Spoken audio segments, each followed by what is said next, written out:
या तलाक उल बेन, तलाक उल बेन।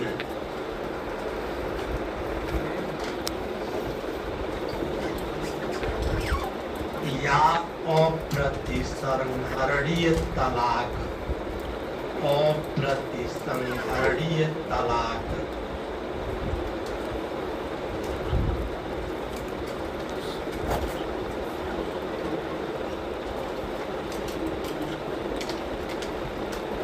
लिखें, यह तलाक शिया विधि में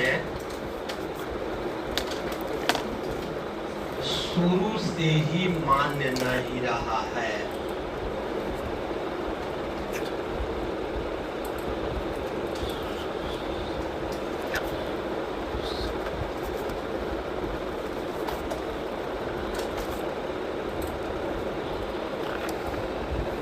यही ध्यान रखना है कि शिया विधि में शुरू से ही मान्य नहीं रहा है। सुन्नी विधि में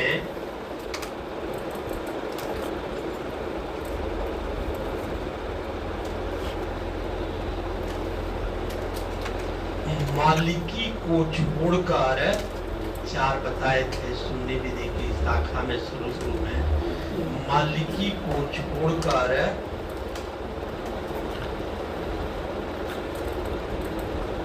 हनबली,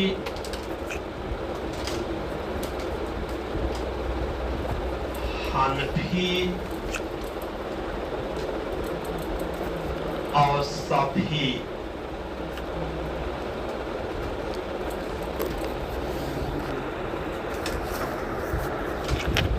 मुस्लिमों में मान्य रहा है।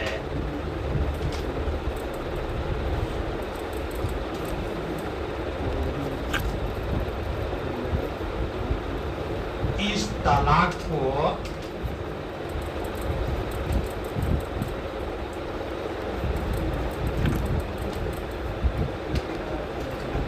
तलाक उल बिद्दत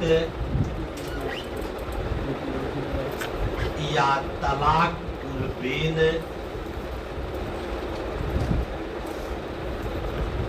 या अप्रतिसंहरणीय तलाक भी कहा जाता है।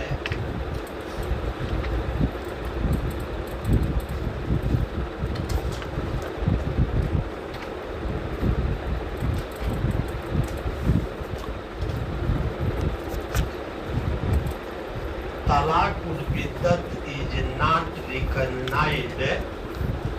तलाक उल बिद्दत is not recognized in Shia law.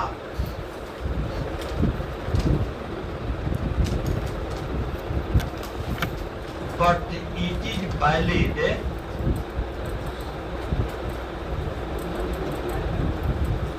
in all 3 schools of Sunni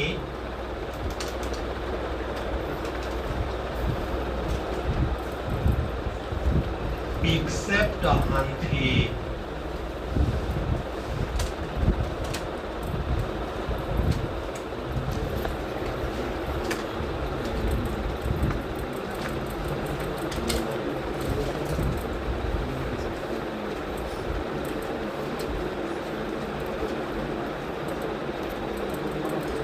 It is valid in Hanafi, H-A-N-A-F-I, Hanafi, Hanbali, H-A-N-A-B-A-L-I, Safi, S-H-A-F-I school.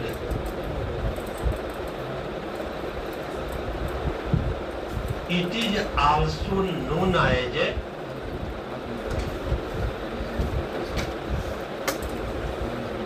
तलाक उल बेन और इर्रिवोकेबल तलाक।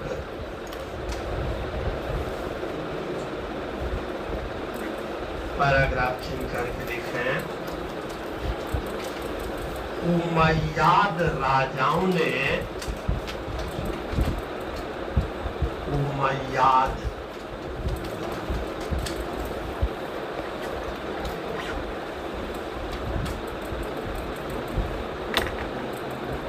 उमैयाद राजाओं ने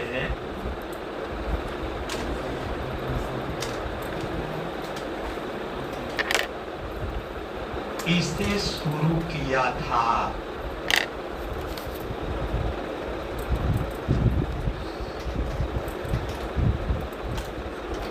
किंतु इस तलाक को देने वाला मुस्लिम पति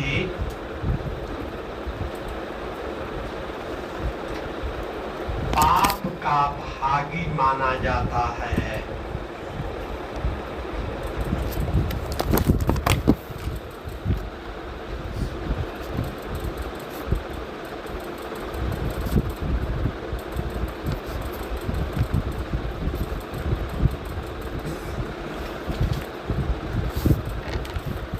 Kings of Umayyad dynasty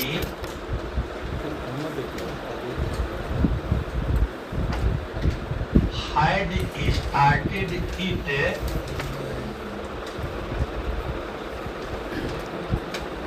and it is in practice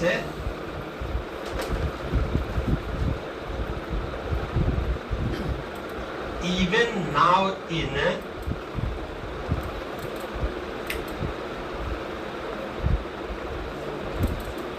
three schools of Sunni law,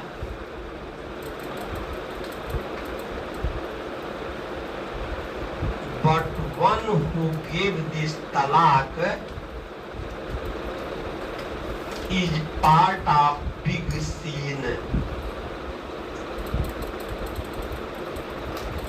paragraph change करके लिखें, इस तलाक को देने के लिए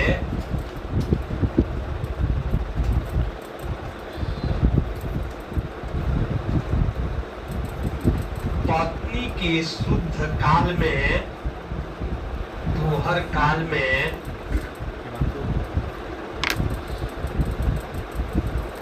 पति उसे संबोधित करके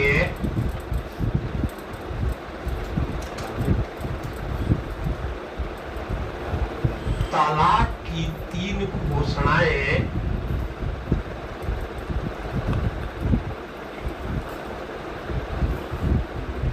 एक साथ करता है।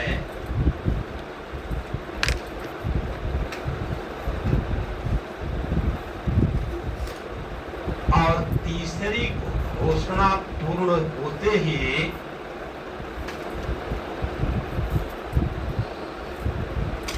तलाक पूर्ण हो जाता है।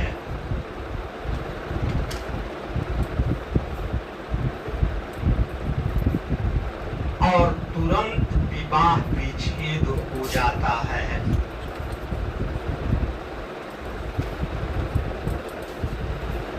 जैसे मैंने तुम्हें तलाक दिया, नीचे नीचे लिख लीजिए। फिर दूसरे में मैंने तुम्हें तलाक दिया,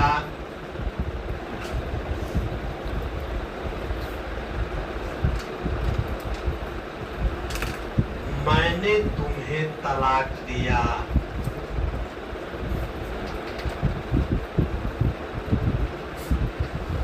या नीचे लिखें, मैंने तुम्हें 3रा तलाक दिया।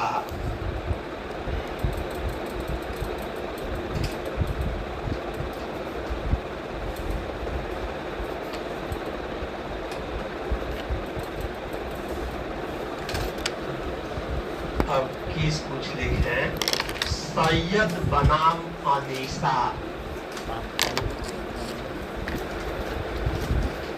सैयद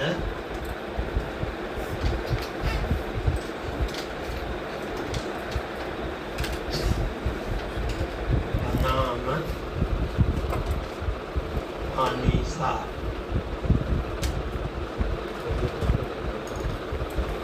सैयद बनाम अनीसा 1932 प्रीवी काउंसिल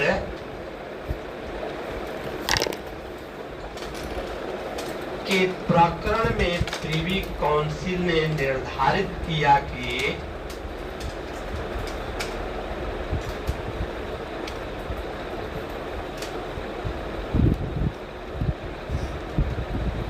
जहां एक ही समय में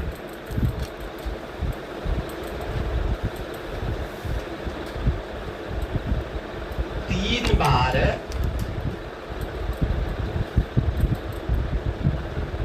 तलाक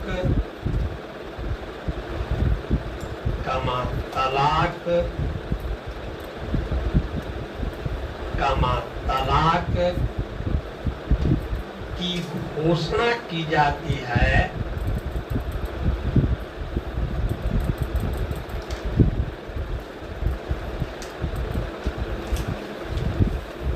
या मैंने तुम्हें 13 तलाक दिया,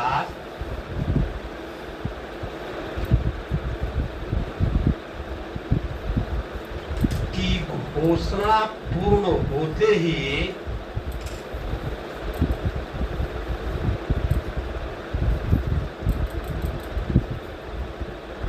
तलाक उल बिद्दत तत्काल पूर्ण हो जाता है।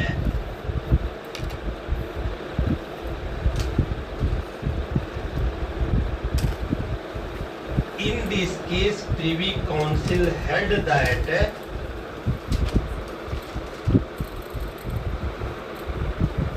whether three times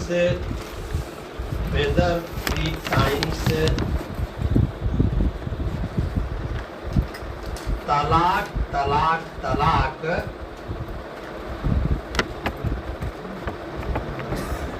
pronouns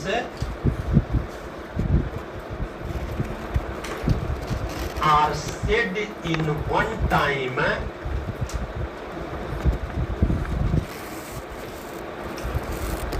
that I gave you triple talaq,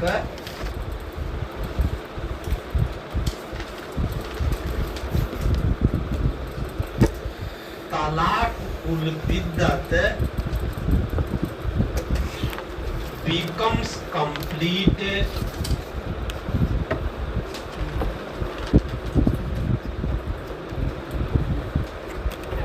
दूसरी केस लिखें, शेख फजलूर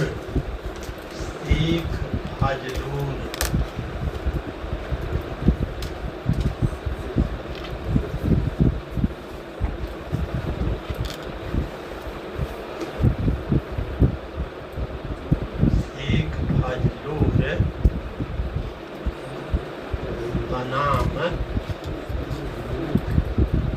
मुसम्मात आयशा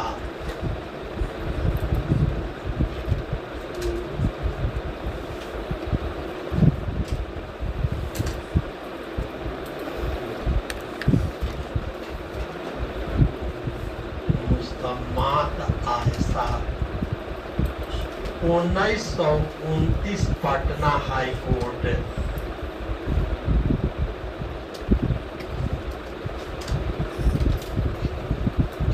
के बाद में पटना उच्च न्यायालय ने निर्धारित किया कि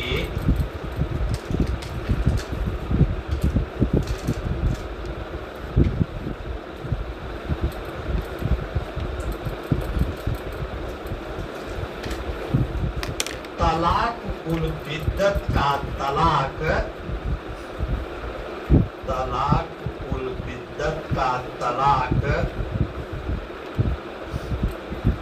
पत्नी के मासिक धर्म की अवधि में भी किया जा सकता है। पत्नी के मासिक धर्म की अवधि में भी किया जा सकता है।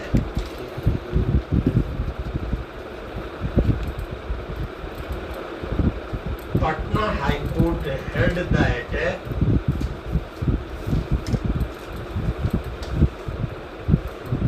तलाक उल बिद्दत may be given even in menstruation period.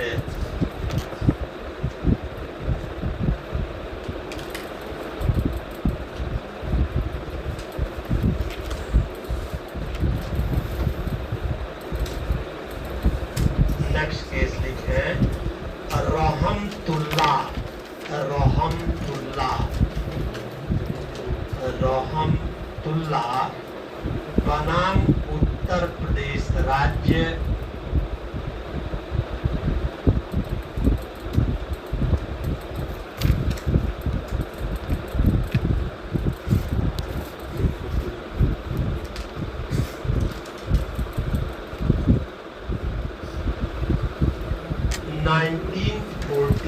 Allahabad high court.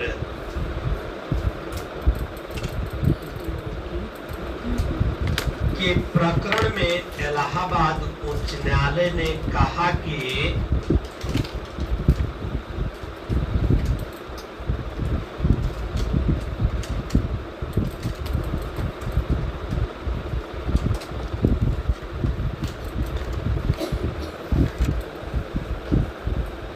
तलाक उल बिद्दत अवैध है।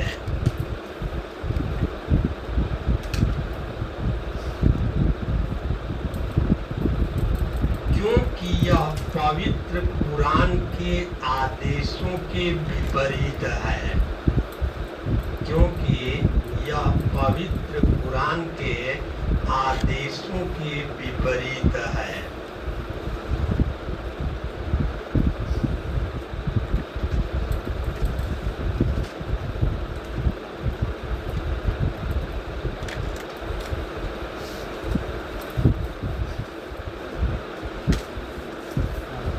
This case, Allahabad High Court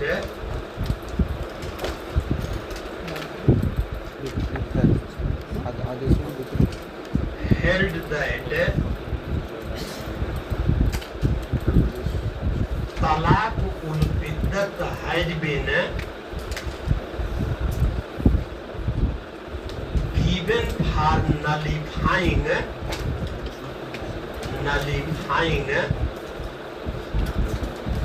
the provision of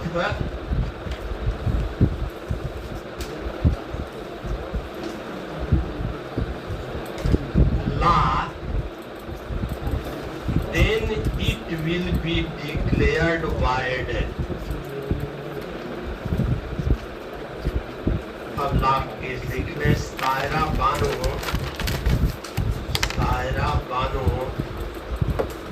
versus union of India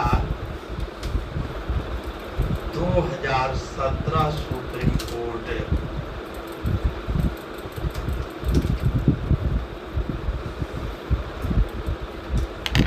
के प्रकरण में उच्चतम न्यायालय ने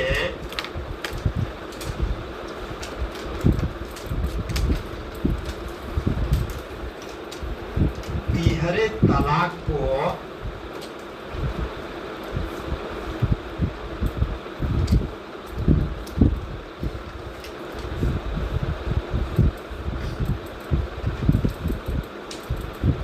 अनुच्छेद 14 एवं अनुच्छेद 25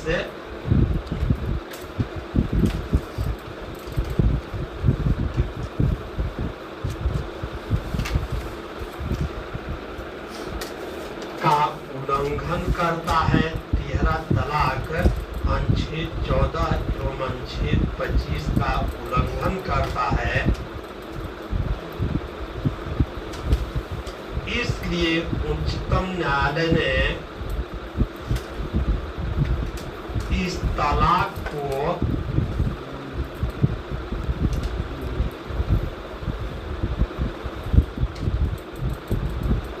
अवैध घोषित कर दिया।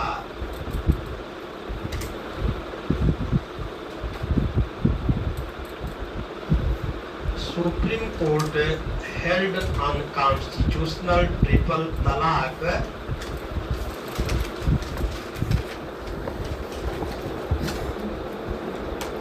it violates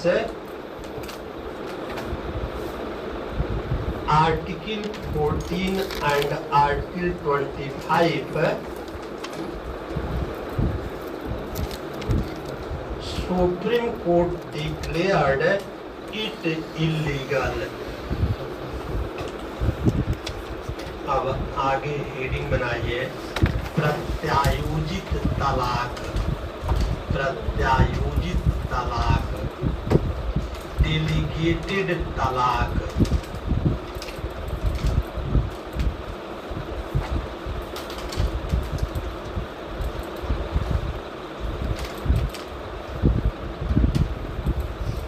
अब डेलीगेटेड तलाक का क्या मतलब है?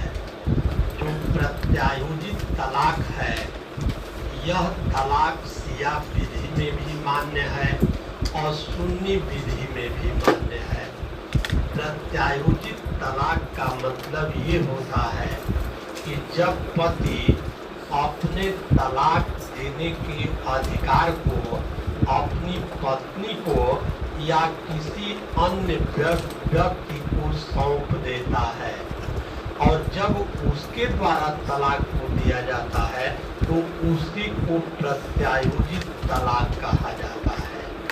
तो प्रत्यायोजित तलाक के अंतर्गत मुस्लिम पति तलाक देने के अपने अधिकार को मुस्लिम पत्नी को सौंप देता है, उसको प्रत्यायोजित कर देता है, और जब पत्नी के द्वारा उस अधिकार का प्रयोग करके तलाक दिया जाता है तब उसी को प्रत्यायोजित तलाक कहा जाता है। और प्रत्यायोजित तलाक का वही प्रभाव होता है जैसे तलाक का प्रभाव होता है, सेम वही प्रभाव इसका भी माना जाता है। अब यहाँ पर एक प्रश्न ये बनता है कि अब मुस्लिम पति है और अपनी पत्नी को तलाक देने के अधिकार को प्रत्यायोजित कर दिया है, तो अब प्रश्न ये उत्पन्न होता है कि उस दौरान मुस्लिम पति यदि तलाक देना चाहता है तो वह तलाक दे सकता है कि नहीं दे सकता है। तो अपने अधिकार को प्रत्यायोजित करने के बावजूद भी मुस्लिम पति का तलाक देने का अधिकार समाप्त नहीं होता है। उनको डेलीगेट करने के बावजूद भी वह चाहे तो तलाक को दे सकता है। अब इसमें फिर आगे एक प्रश्न ये बनता है कि अब यदि मुस्लिम पति ने पत्नी को तलाक देने के अधिकार को प्रत्यायोजित कर दिया है और वह उसको फिर विड्रा करना चाहता है, उसको वापस लेना चाहता है, तो क्या वह उसको वापस ले सकता है? तो अब यहाँ पर ध्यान रखना है कि यदि मुस्लिम पति ने तलाक के अधिकार को हमेशा के लिए उसको प्रत्यायोजित कर दिया है, तब यदि बीच में वह उसको विड्रा करना चाहता है, तो वापस लेना चाहता है, तब वह उसको वापस ले सकता है। लेकिन यदि केवल कुछ समय के लिए ही मुस्लिम पति ने पत्नी को तलाक देने के अधिकार को प्रत्यायोजित किया है, तब वह उसको विड्रा नहीं कर सकता है, तब उसको वापस नहीं दे सकता है। तो इतनी बात इसमें लिखनी है। लिखें, पॉइंट वाइज लिखें, याद करने में सहूलियत रहेगी।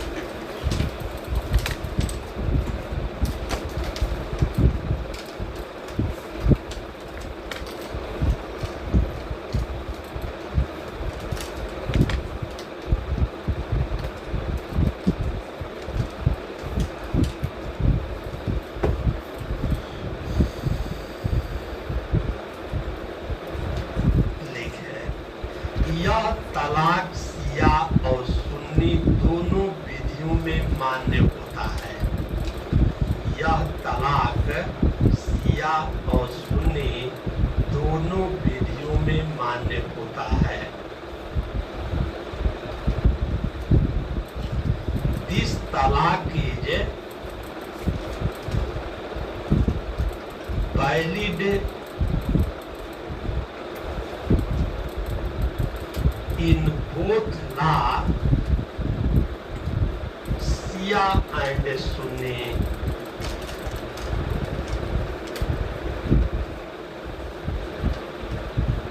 दूसरा पॉइंट है, जब पति अपना तलाक देने का अधिकार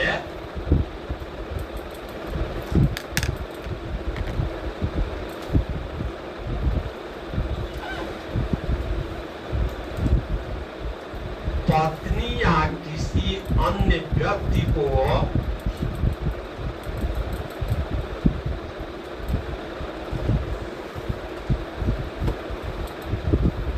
सौंप देता है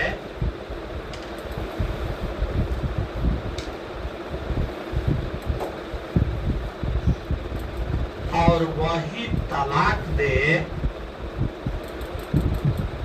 जिसको सौंपा है, पत्नी ध्यान रखना है, या किसी अन्य व्यक्ति को सौंप देता है और वही तलाक दे, तो ऐसे तलाक को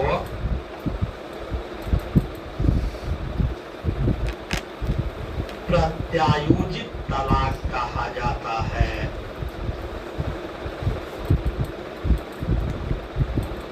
When husband delegates his right to talaq to wife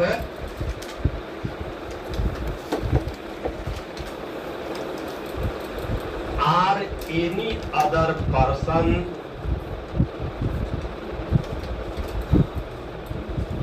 and talaq given by him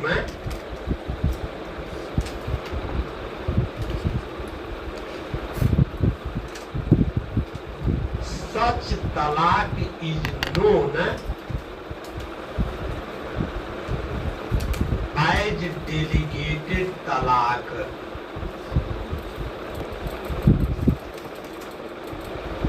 तीसरा पॉइंट लिखें, ऐसे व्यक्ति द्वारा तलाक देने पर भी, ऐसे व्यक्ति द्वारा तलाक देने पर भी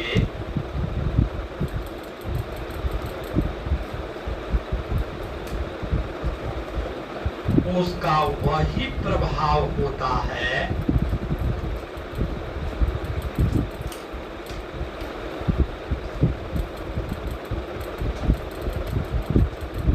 जैसे कि पति ने स्वयं तलाक दिया हो। ऐसे व्यक्ति द्वारा तलाक देने पर भी उसका वही प्रभाव होता है जैसे कि पति ने स्वयं तलाक दिया हो। इफेक्ट ऑफ तलाक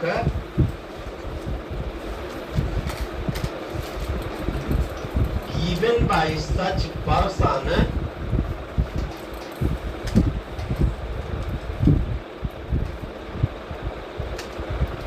is same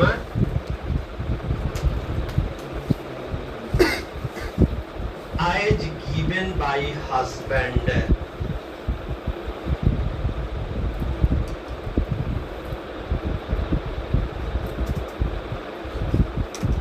नेक्स्ट पॉइंट लिखें, तलाक का अधिकार सौंपने के पश्चात भी, तलाक का अधिकार सौंपने के पश्चात भी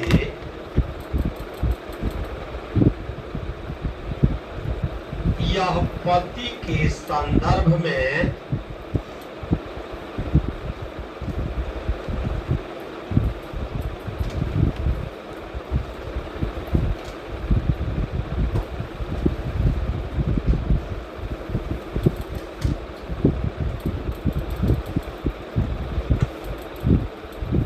पूर्ण रूप से बना रहता है।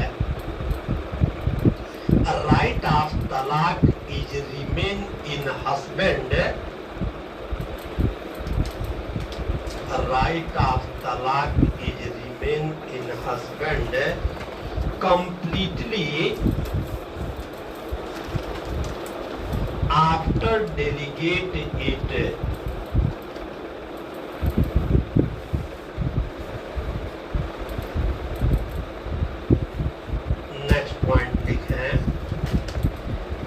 यदि तलाक का अधिकार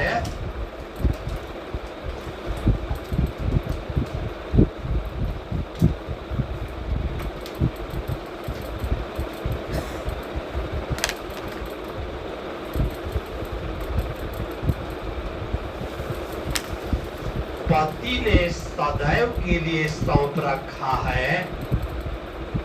यदि तलाक का अधिकार पति ने सदैव के लिए सौंप रखा है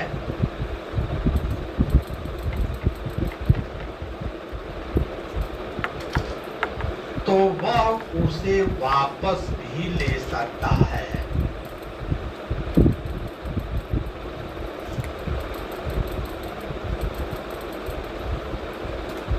और यदि कुछ समय के लिए सौंप रखा है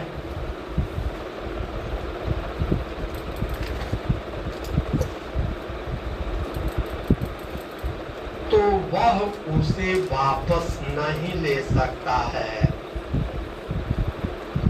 If right to talaq is delegated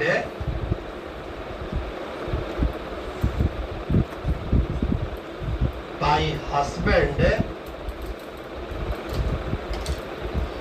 for whole time,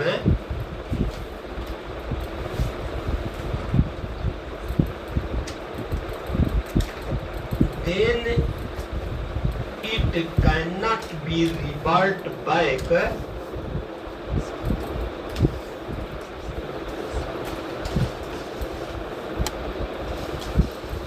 but it is delegated for some time, but it is delegated for some time, then it can be revert back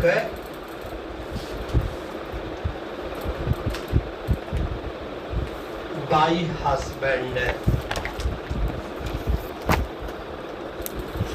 अब इसके बाद हेडिंग बनाइए सशर्त प्रत्यायोजित तलाक, कंडीशनल डेलीगेटेड तलाक, सशर्त प्रत्यायोजित तलाक।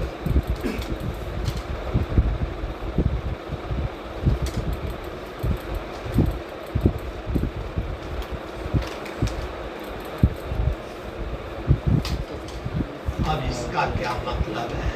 सशर्त प्रत्यायोजित जो तलाक है यह भी शिया एवं सुन्नी दोनों विधियों के अंतर्गत मान्य है। अब सशर्त प्रत्यायोजित तलाक का मतलब ये है कि जब मुस्लिम पति अपने तलाक के अधिकार को पत्नी को या किसी अन्य व्यक्ति को सौंप देता है और साथ ही साथ उसमें एक शर्त भी जोड़ देता है, तो जैसे ही वह शर्त पूरी हो जाती है तो शर्त पूरी होने के पश्चात पत्नी को तलाक देने का अधिकार मिल जाता है और पत्नी के द्वारा शर्त पूरा होने पर तलाक को दे दिया जाता है, तो उसी को सशर्त प्रत्यायोजित तलाक कहा जाएगा। जैसे अब मान लीजिए कि हस्बैंड है और पत्नी को तलाक देने का अधिकार सौंपता है और साथ ही साथ वह ये कहता है कि यदि तुम्हारे जीवन काल में मैंने दूसरा विवाह किया तो तुमको तलाक देने का अधिकार मिल जाएगा। तो अब यहाँ तलाक देने का अधिकार भी डेलीगेट कर रहा है और साथ में उसमें एक शर्त लगा दे रहा है कि यदि मैंने दूसरा विवाह किया तो तुमको तलाक देने का अधिकार होगा।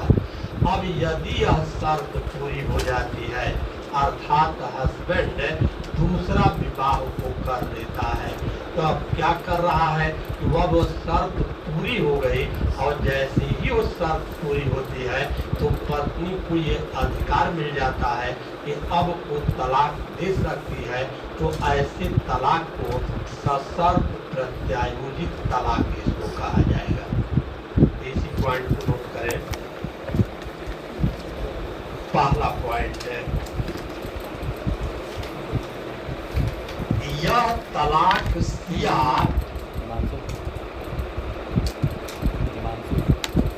और सुन्नी दोनों विधियों में मान्य है। talaq is valid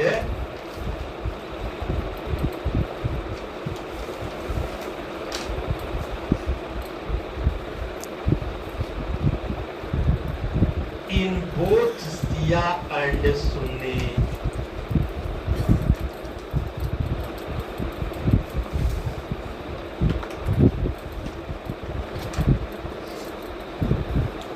दूसरा पॉइंट है, इस तलाक में पति अपना तलाक देने का अधिकार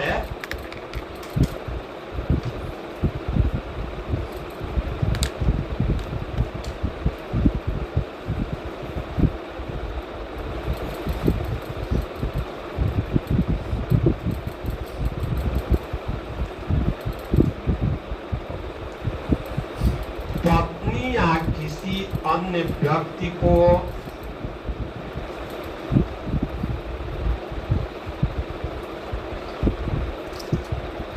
सौंप देता है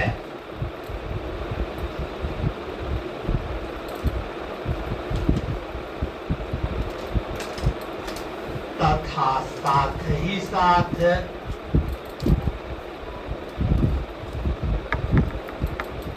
एक शर्त भी जोड़ देता है।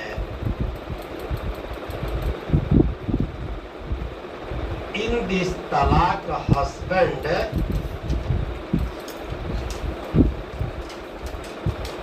delegates his right to talaq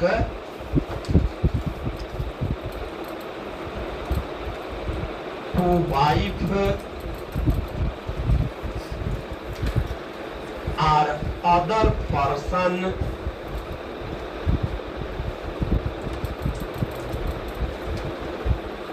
and a condition attached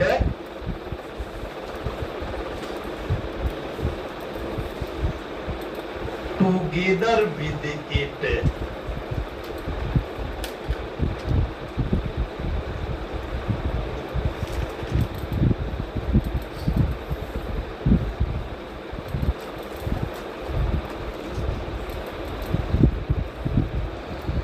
next point लिखें, अब जैसे ही वह शर्त पूरी होती है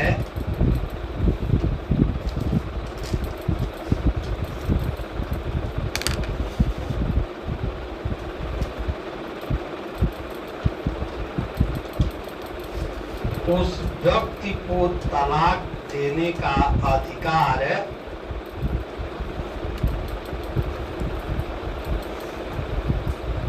उत्पन्न हो जाता है।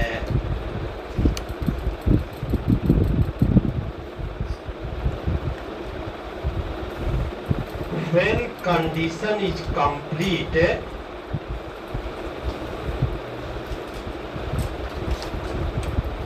then right to given talaq of that person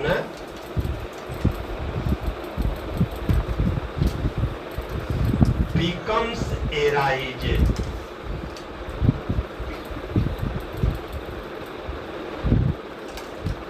चौथा पॉइंट है, अब यदि वह व्यक्ति तलाक दे दे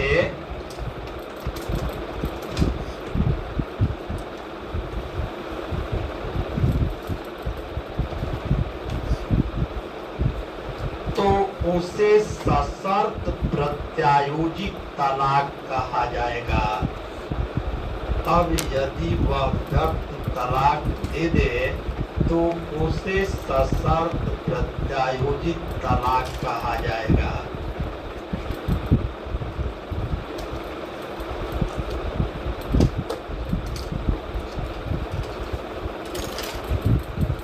If that person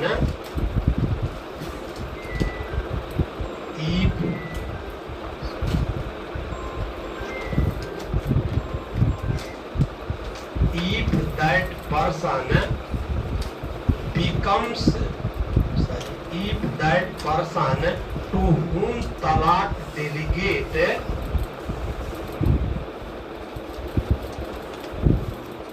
gives talaq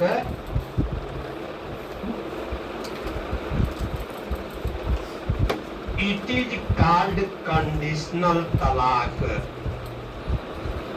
paragraph change करके लिखे, परंतु ऐसी शर्त न तो असंभव होनी चाहिए और न ही इस्लाम के विरुद्ध होना चाहिए, और न ही इस्लाम के विरुद्ध होना चाहिए। But such condition must not be impossible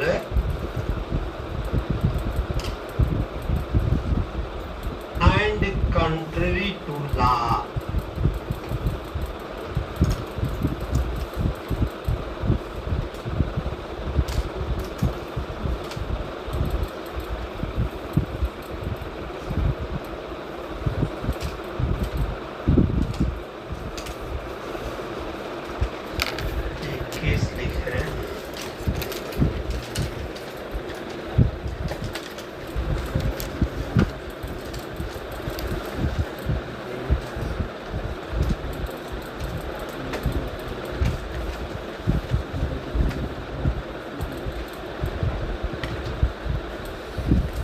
सय्यनुद्दीन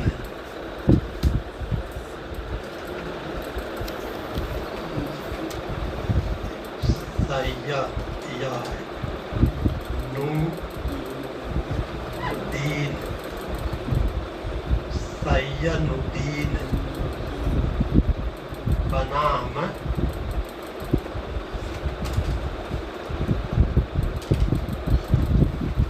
लतीफुन्निसा लतीफुन्निसा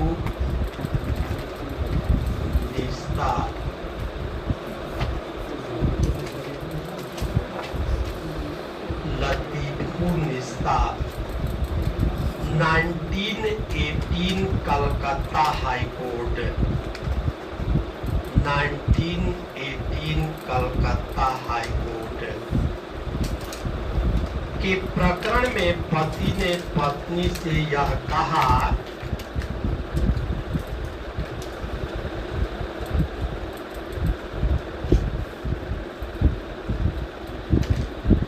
प्रकरण में पति ने पत्नी से कहा कि तुमसे पूछे बिना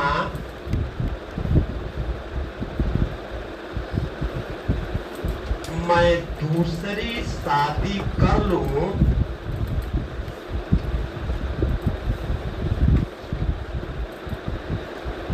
तो तुम विवाह को विखंडित कर देना।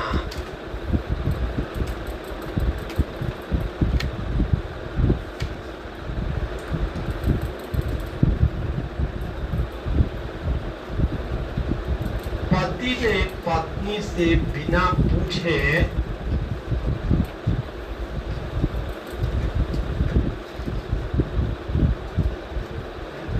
दूसरी शादी कर ली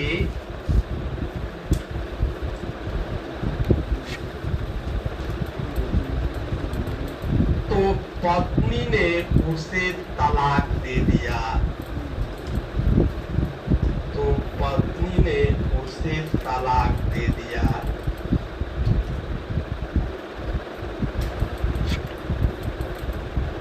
न्यायालय ने इसे वैध तलाक मानकर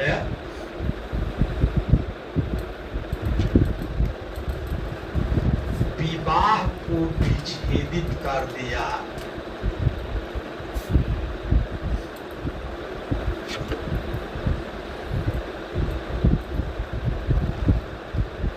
In this case, the husband said to his wife,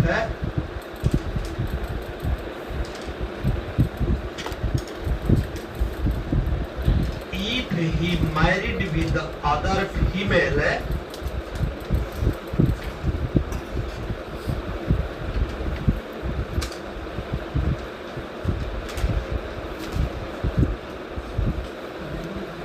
without her consent,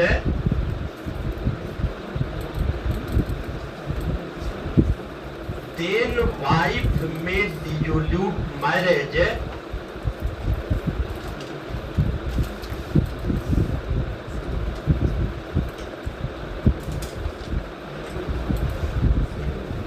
husband performed second marriage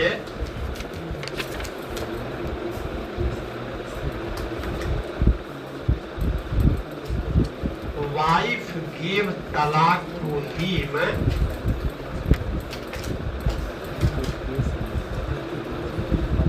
court held that this is valid talaq। आज बस से कल 9 बजे से 11 बजे आपका टेस्ट रहेगा और इसमें से कितने लोग झारखंड में ले रहे हैं पीओ?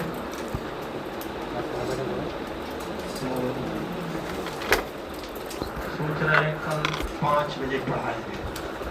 5 बजे से लेकर के ऑनवर्ड्स कोशिश रहेगी।